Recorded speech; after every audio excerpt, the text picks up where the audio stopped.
achiever@360 में आप लोगों का स्वागत है।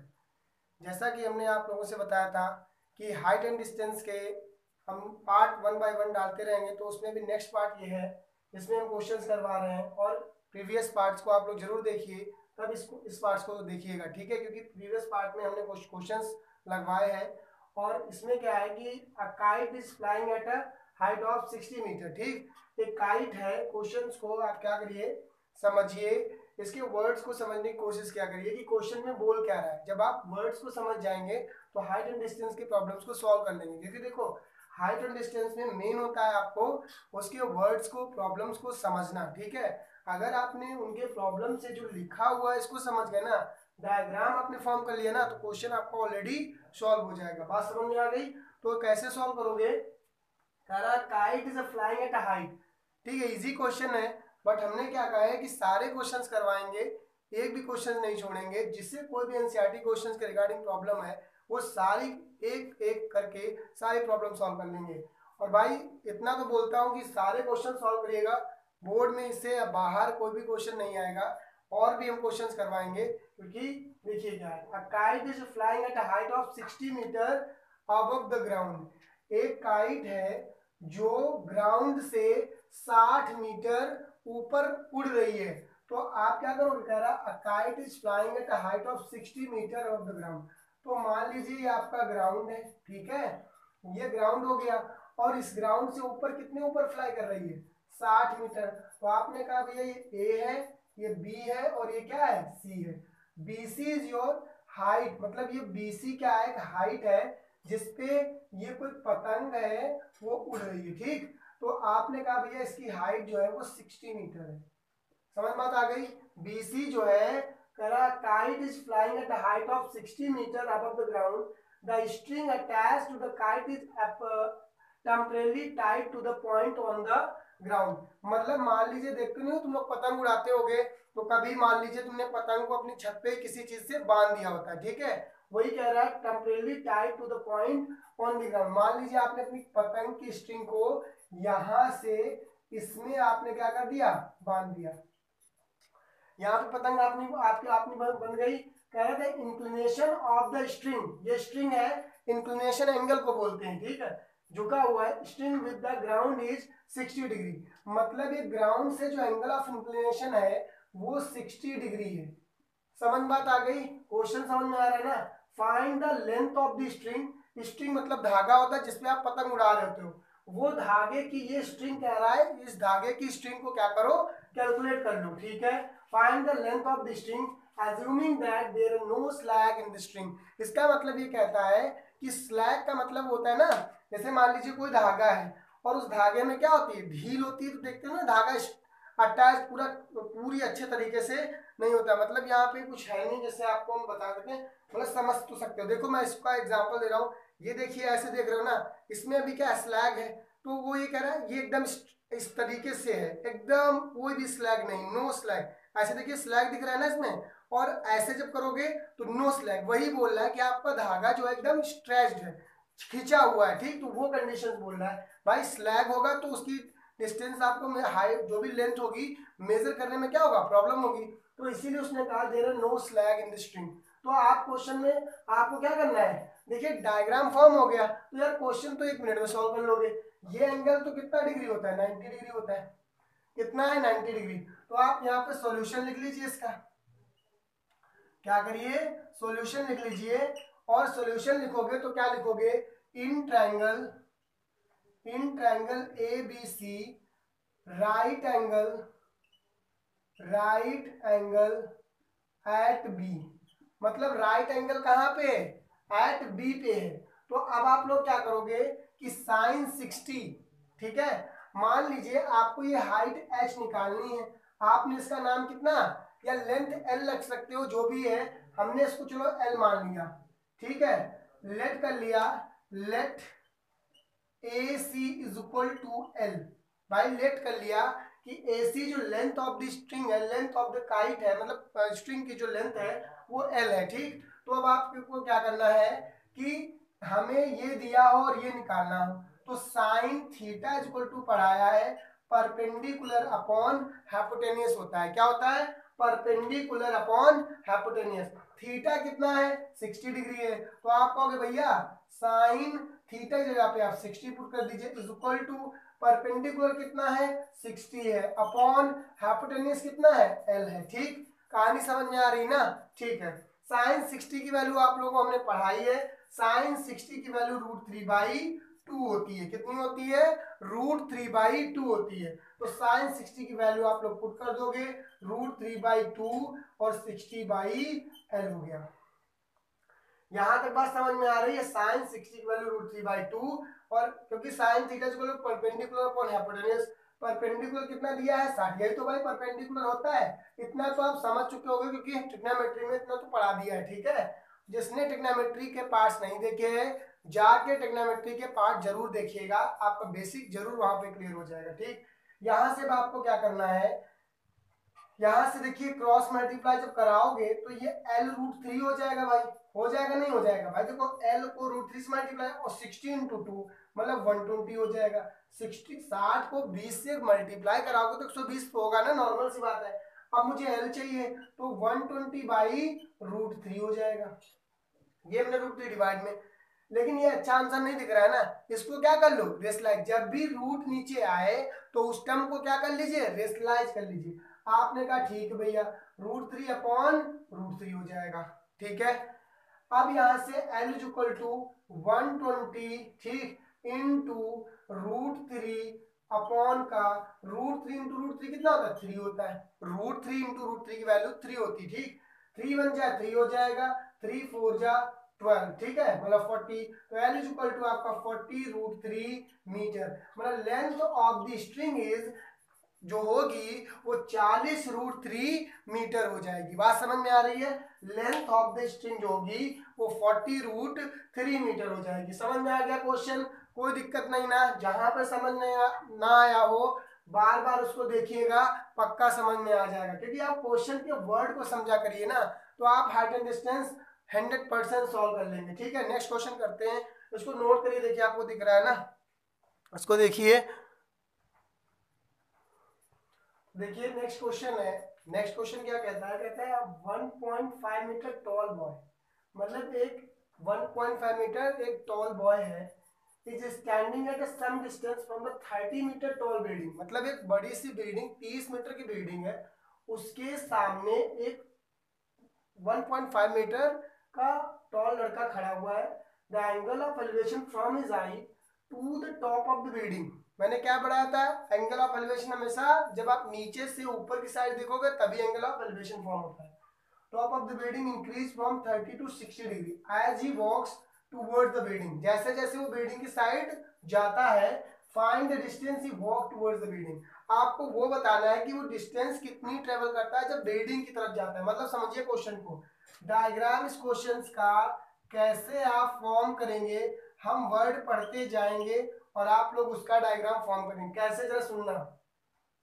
अब 1.5 मीटर टॉल बॉय, तो पहले आप एक लड़का बना लीजिए 1.5 मीटर का, ये बॉय हो गया। ठीक, अब 1.5 metre tall boy is standing at some distance from 30 metre tall building, मतलब ये जो लड़का खड़ा है वो 30 मीटर टॉल बिल्डिंग के सामने खड़ा है, ये लड़का खड़ा है और यहां से ये समझिए ये मान लीजिए लड़का है और ये बिल्डिंग है आपकी, अभी एक मिनट रुकिएगा, ये 30 मीटर मान लीजिए ए और बी 30 मीटर की बिल्डिंग है, और इसके बेस से ही मान लीजिए ये बेस है बिल्डिंग का, और यहाँ पे एक लड़का 1.5 मीटर का खड़ा है। बात समझिएगा, अब 1.5 मीटर टॉल बॉय हमने लिख दिया 1.5 मीटर, एक ये बॉय है यहां से तक, ठीक है, यहां से यहां तक इसकी जो लेंथ है 1.5 मीटर। ठीक, the angle of elevation from his eye, मतलब उसकी आंख से, तो लड़का खड़ा अगर ये है तो उसकी आंख यहीं पे तो कहीं होगी। ठीक है, eye to the top of the building, building का टॉप कहाँ है, ये है। ठीक है, तो कहता है the top of the building increase from 30 to 60, मतलब ये पहले मान लीजिए उस लड़के की आंख पे जो एंगल ऑफ एलिवेशन बनना है ना, ये आप मान लीजिए ग्राउंड है एक मिनट के लिए। ठीक, तो यहाँ पे पहले एंगल ऑफ एलिवेशन 30 डिग्री का बनता था, बात समझ, देखिए लिखा है the top of the building increase from 30 to 60, 30 से 60 इंक्रीज करता है as he walk towards the building. मतलब जब ये इस मान लीजिए ए पॉइंट पे खड़ा, ए मैंने बना लिया, ठीक, कोई दिक्कत नहीं, बी भी बना लिया, इसको सी मान लीजिए, इसको डी। मतलब जब लड़का डी पॉइंट पे खड़ा था तो उसका एंगल ऑफ एलिवेशन कितना था, 30 डिग्री था, ठीक है। लेकिन जैसे लड़का मूव कर रहा है बिल्डिंग की साइड, यही तो लिखा है, ही वॉक्स टूवर्ड्स दी, एक मिनट रुकना यार, लाइट चली गई है भाई।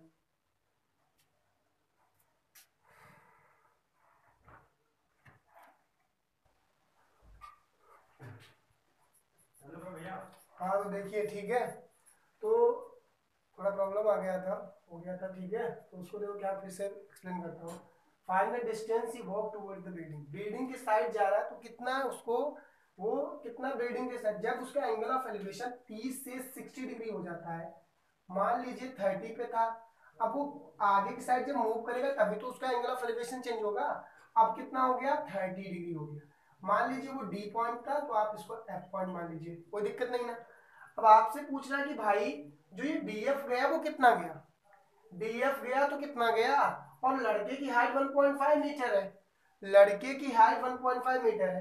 अब क्वेश्चन में कुछ लोग करेंगे कि जो बिल्डिंग की हाइट है वो 30 कर देंगे, तो उसके अकॉर्डिंग क्वेश्चन आपका गलत हो जाएगा। गलत क्यों हो जाएगा, क्योंकि लड़के का तो एंगल ऑफ एलिवेशन का बेस तो ये है ना, मतलब अगर यहां से देखा जाए तो आप कहोगे भैया अगर 1.5 ये है तो 1.5 तो ये भी होगा, तो हमको तो सिर्फ ये वाली डिस्टेंस चाहिए ना, इतनी, मतलब समझ रहे हो, हमको तो डिस्टेंस ये वाली चाहिए, ये जो है ये चाहिए, हमको तो ये चाहिए ना, सिर्फ इतना।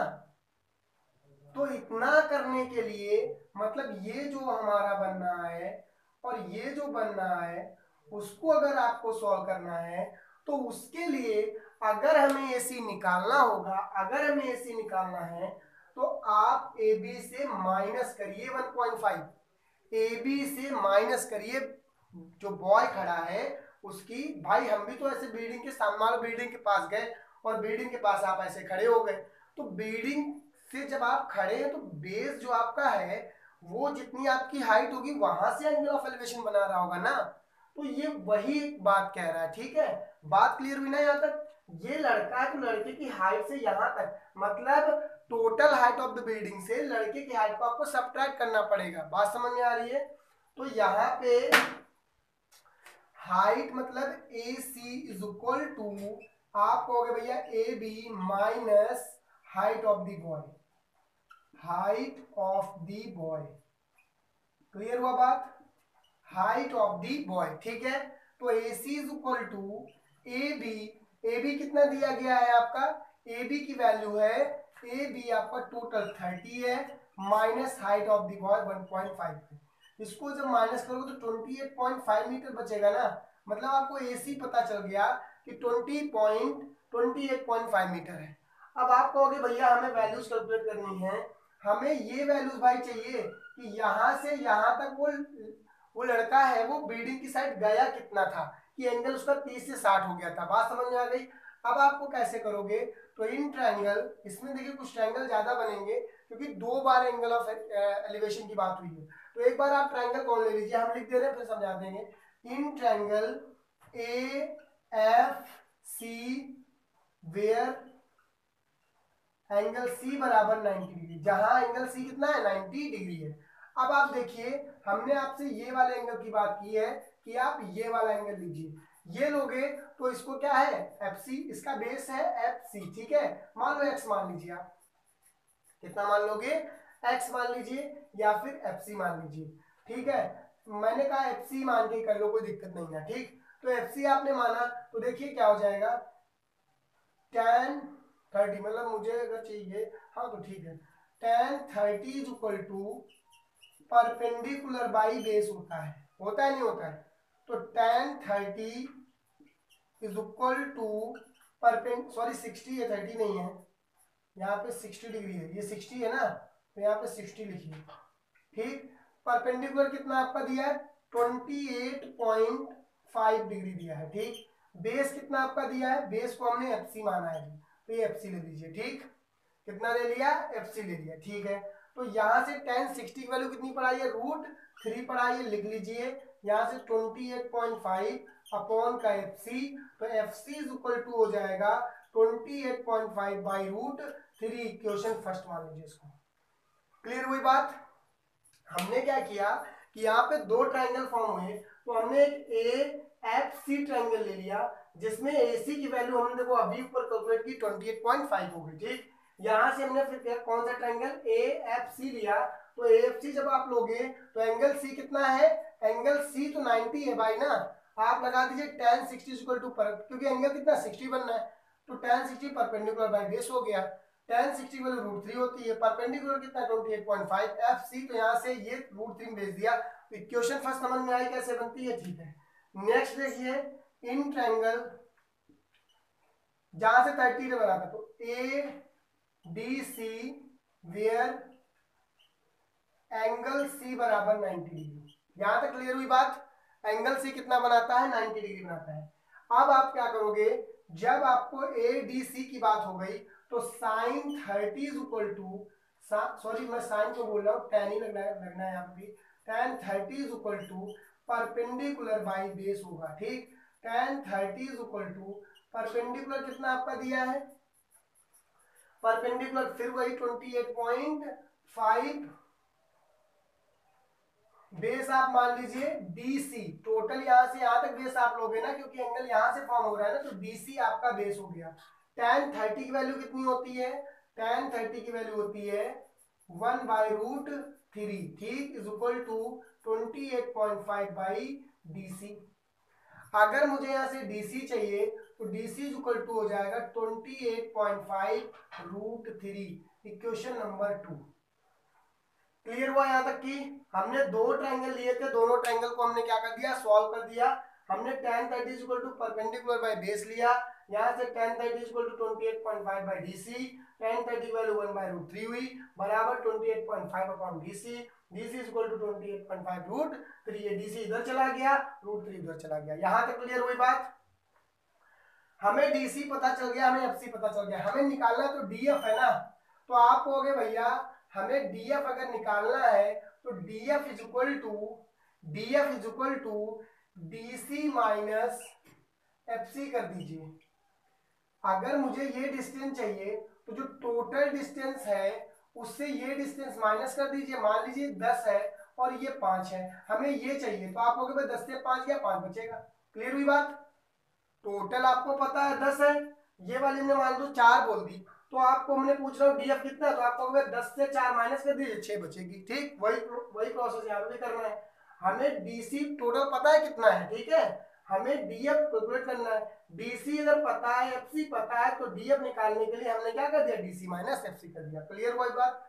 तो DF इज इक्वल टू यहाँ लिखिए, DC वैल्यू कितनी है 28.5 √3 माइनस FC की वैल्यू कितनी है 28.5 बाई √3। यहां तक बात क्लियर हुई। अब क्या करोगे, इसमें एलसीएम ले लोगे, क्या करोगे एलसीएम ले लोगे, तो यहाँ कुछ नहीं तो 1, एलसीएम आया √3, ठीक, नहीं कुछ तो 1, एलसीएम आया 28 बाई 1, √3 को 1 से डिवाइड करोगे 1 √3 आएगा, तो 28.5 इंटू √3 कितना हो जाएगा 3, माइनस √3 को √3 से डिवाइड किया कितना बचेगा 1, तो यहां से आया 28.5। अब आप करोगे क्या कि 3 5 जा 15, 3 8 जा 24, 3 5 जा 15, 3 8 जा 24 एंड 25 और 3 2 जा 6, 3 2 जा 6 और 6 में 2 ऐड करोगे तो हो जाएगा 7, 75.5 माइनस का 28.5 बाई √3। क्लियर हुई बात यहां तक की। अब क्या करोगे 75.5 को 28.5 से सब्ट्रैक्ट कर दोगे। भाई देखो ये माइनस माइनस का साइन है, तो क्या करोगे सर 5 से 5 गया 0 पॉइंट, इधर क्या लिया 15, 15 से 8 गया 7, इधर कितना बचा आपका, हाँ इधर 6, 6 से 2 गया तो कितना बचेगा, इधर बचा 6 ना, क्योंकि इधर कैरी लिया 15, 15 कुछ नहीं कैरी लिया, हाँ लेना पड़ेगा, इधर कैरी 15, 15 से 8 गया 7 बचा, इधर कितना बचेगा आपका, इधर बचेगा आपका 5 से 2 57, ठीक है, 56 से 2 गया 4 यहाँ आएगा, तो 28.5 है उधर। ठीक है, तो यहाँ से आया 50 हुआ, इधर कैरी लिया 15, 15 से 8 गया, तो यहाँ पे आपका 7 बचेगा, यहाँ 6, 6 से 2 गया 4, 47 आ रहा है। ठीक, तो यहाँ कुछ गलती हुई है, मतलब हाँ यहीं पे गलती हुई है।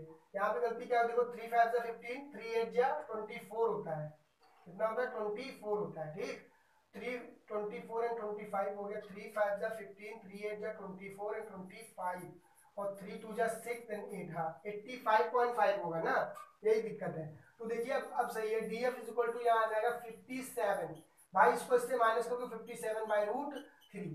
अब क्या करोगे, इसको रेशलाइज कर लीजिएगा, रेशलाइज करोगे ऊपर नीचे √3 से मल्टीप्लाई कर दोगे, 57√3 यहाँ आया। ठीक, अपॉन का यहाँ √3 कितना होगा 3, कैंसिल आउट करोगे 19 बचेगा, 19 या 19 तो यह 57 होता है ना, तो D F is equal to आ जाएगा 19√3 metre, D F is equal to आ जाएगा 19√3 मीटर। देखिए कुछ नहीं करना, इसको मल्टीप्लाई करना था, यहाँ पे थोड़ा मल्टीप्लिकेशन में मिस्टेक हुआ था, क्योंकि तभी आंसर नहीं सही। 3 5 जा 15, 3 8 जा 24 एंड 25, 3 2 जा 6 एंड 2 ऐड करोगे तो 85.5 माइनस 2 28.5, सॉल्व किया तो 57/√3, रेशलाइज कर लिया तो 19√3 मीटर। मतलब जो लड़का यहाँ से यहाँ तक गया था वो 19√3 मीटर डिस्टेंस को कवर करता है। क्लियर हुई बात? क्वेश्चन फिर देख लीजिएगा, जहां पे समझ में ना आए बताइएगा, फिर से मैं एक्सप्लेन आपको कर दूंगा। ठीक है, समझ में आ रही बात? ठीक,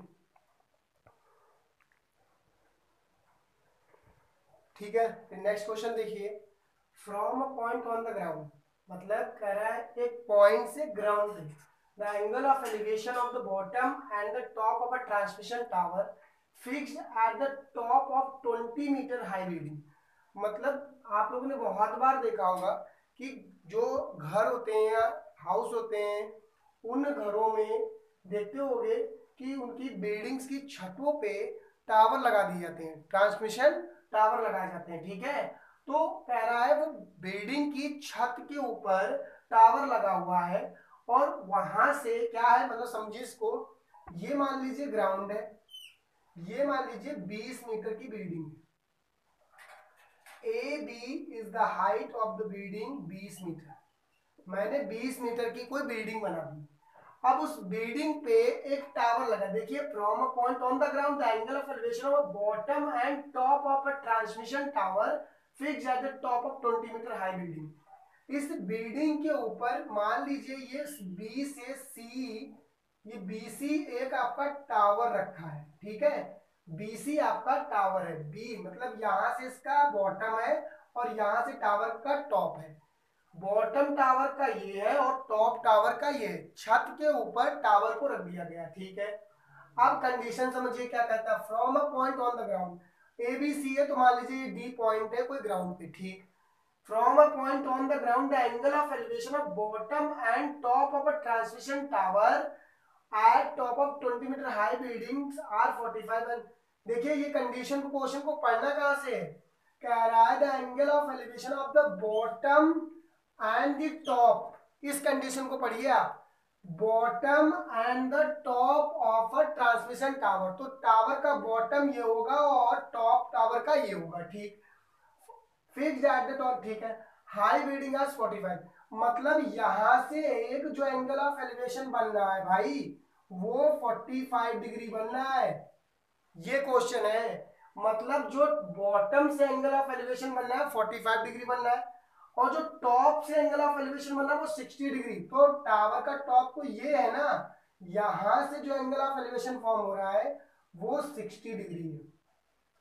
तो आपसे कह रहा है high buildings are 45, respectively find the height of the tower. मतलब जो टावर बिल्डिंग के ऊपर ये रखा है ना, ऐसे मान लीजिए यही टावर है और ये जो टावर है इसकी हाइट कितनी है, तो आप यहाँ पे height of the tower let कर लीजिए एच है। ठीक, तो डायग्राम समझ में आया, अगर आप डायग्राम बना लोगे तो क्वेश्चन 100% आपका सॉल्व हो जाएगा। ठीक, तो देखिए सॉल्यूशन कैसे इसका करोगे, सॉल्यूशन इसका कैसे करोगे देखो। ठीक है, क्या करोगे कि आप लोग क्या करोगे, यहाँ पे लेट कर लेना, let height of the tower, let height of the tower